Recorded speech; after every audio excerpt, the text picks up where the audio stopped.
अच्छा जी, ये चैप्टर 6 की एक्सरसाइज है।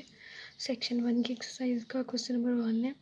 इसमें उन्होंने हमें कहा है कि नेचर ऑफ सिंगुलैरिटीज़ को डिस्कस करना है जो गिवन फंक्शंस हैं। ऑल्सो कैलकुलेटेड रेजिड्यूज एट पोल। तो सबसे पहले हम इसकी सिंगुलैरिटी कैलकुलेट कर लेते हैं। फंक्शन हमें गिवन है कि tan ऑफ c है। tan हमें पता है sin g over cos g लिख सकते हैं इसको। तो सिंगुलैरिटीज़ कैसे पता चलती है? सिंगुलैरिटीज़ वहाँ होती हैं जहाँ पे डिनोमिनेटर जो हो वो क्या हो, ज़ीरो हो। इसका मतलब है कि यहाँ पे अगर cos ऑफ z अगर ज़ीरो हो जाता है तो वो पॉइंट उसका क्या होगा, सिंगुलैरिटी होगी उसकी। जैसे कि यहाँ पे cos ऑफ z को अगर हम इक्वल ज़ीरो रखें और cos को उठा के दूसरी तरफ ले जाएं, cos इनवर्स ज़ीरो इक्वल किसके होगा, z के।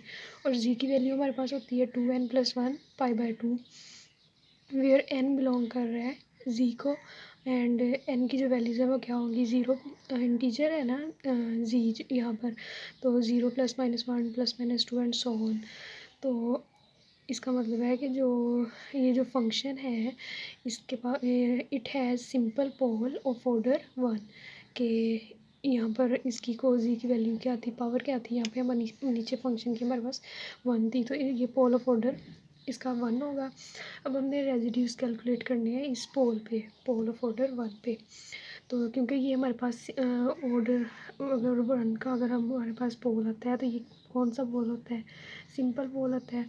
और सिंपल पोल का फॉर्मूला मैंने आपको पिछली वीडियो में बताया था, कौन सा यूज़ करेंगे, सिंपल वाला जो होता है ये वाला R/G और H/G0। ठीक है, ये हमारे पास ये वाली चीज़ यहाँ पर हमारे पास है, ये क्या है, f(z) है। ठीक, अब ये इक्वल है किसके, ये हमारे पास पूरा फॉर्मूला है G0 और H'(Z0)। अब यहाँ पर क्योंकि जो हमारे पास फंक्शन है वो भी फ्रैक्शन की फॉर्म में है, तो ऊपर वाली टर्म हमारे पास G0 होगी और नीचे वाली का हम क्या करेंगे, डेरिवेटिव ले लेंगे। फंक्शन है ऊपर वाली, यहाँ पर हमारे पास क्या है, साइन जी, और नीचे वाला जो है ये H'(Z0) यानी cos जी का हम क्या करेंगे, डेरिवेटिव ले लेंगे।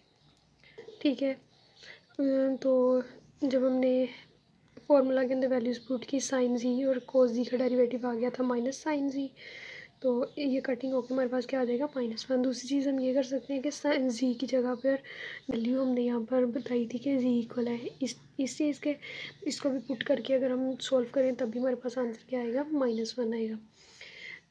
नेक्स्ट हमारे पास फंक्शन है z/1 + z4। ठीक है, अब इसकी नेचर ऑफ सिंगुलैरिटी देख लेंगे।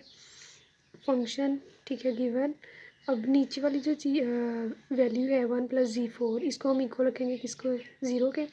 तो z की पावर 4 इक्वल -1, इसको सॉल्व करें तो हमारे पास क्या था, -1 की पावर 1/4।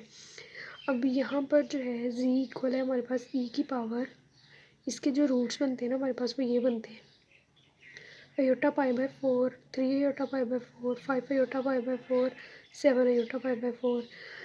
क्योंकि -1 जो है हमारे पास इक्वल होता है e की पावर अयोटा पाई के, एंड z इक्वल होता है किसके, e की power iota pi plus 2n π/4, where n equal है किसके, 0, 1, 2, 3 एंड सो ऑन। उसके बाद आ जाता है ऑल रूट्स हमारे पास क्या है, डिस्टिंक्ट है, मतलब डिफरेंट है सारे। So it has pole of order 1। तो अब ऑर्डर 1 पे हम जो है सिंपल पोल है, अगेन वही वाला सिंपल वाला फॉर्मूला यूज़ करेंगे। R = G0 हमारे पास था Z/1 + Z4 था, जो फंक्शन था हमारे पास वो क्या था, Z/1 + Z4। ठीक है, ऊपर वाली एज इट इज़, नीचे वाली का डेरिवेटिव ले लिया, 4z² आ जाएगा, एक जी कट गया ना तो 1/4z² आ जाएगा।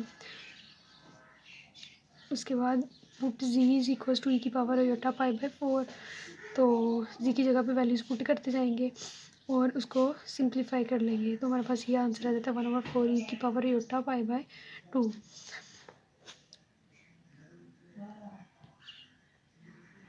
अब इसको नेक्स्ट हम सोल्व करेंगे।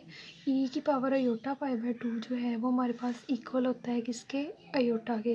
ये चीज़ आपने याद रख लेनी है, ठीक है। ये ट्रिक है इनको याद रखने की कि ई की पावर अयोटा 0 होगा तो वो क्या होगा 1, ई की पावर अयोटा पाई बाय 2 होगा तो वो इसके इक्वल आएगा अयोटा के। इसी तरह ई की पावर अयोटा पाई जो है वो इक्वल होगा -1 के, ई की power aorta 3 pi by 2 minus iota के, एंड सो ऑन। ये वैल्यूज़ हैं हमारे पास। तो जब हम यहाँ पर ई की पावर अयोटा पाई बाय 2 की जगह पर अयोटा पुट करेंगे तो हमारे पास क्या आ जाएगा, आर इक्वल 1/4 अयोटा। अब अयोटा को सिंप्लीफाई हम कैसे करेंगे कि अयोटा के साथ ऊपर नीचे मल्टीप्लाई करेंगे तो हमारे पास जो आंसर होगा सोल्व करके वो क्या आएगा, अयोटा बाय 4। इसी तरह नेक्स्ट जो पोल था उसके लिए हम कैलकुलेट करेंगे रेजिड्यू। उसमें हमारे पास जो सोल्व करेंगे तो आर इक्वल आ जाएगा 1/4 ई की पावर 3 अयोटा पाई बाय 4, और क्योंकि उसका स्क्वायर था तो ये स्क्वायर उसके साथ मल्टीप्लाई हो रहा है तो ये कट हो के पाई बाय 2 आ जाएगा, और यहाँ से इसकी वैल्यू हम लिख के तो इसको भी अयोटा को सिंप्लीफाई कर लेंगे, 4 आ जाएगा। इसी तरह 5 अयोटा पाई बाय 4 और 7 अयोटा पाई बाय 4 को आंसर पुट करके तो हम रेजिड्यूज को सिंप्लीफाई कर लेंगे। नेक्स्ट हमारे पास फंक्शन है F of G is equal to sine G over G minus pi whole का स्क्वायर।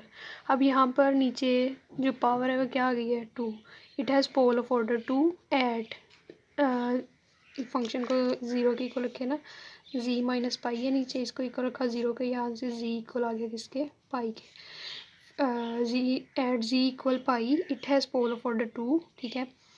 तो इस पर हम पोल ऑफ ऑर्डर 2 का जो फॉर्मूला है ये वाला अप्लाई करेंगे। लिमिट जी अप्रोच करिए किसको, पाई को, जो हमारे पास ये आंसर आया d/d जी माइनस पाई होल का स्क्वायर, और इसमें एफ ऑफ जी आ जाएगा। एफ ऑफ जी की वैल्यू यहाँ पे हम पुट करेंगे, ये वाला जो क्वेश्चन है हमारे पास।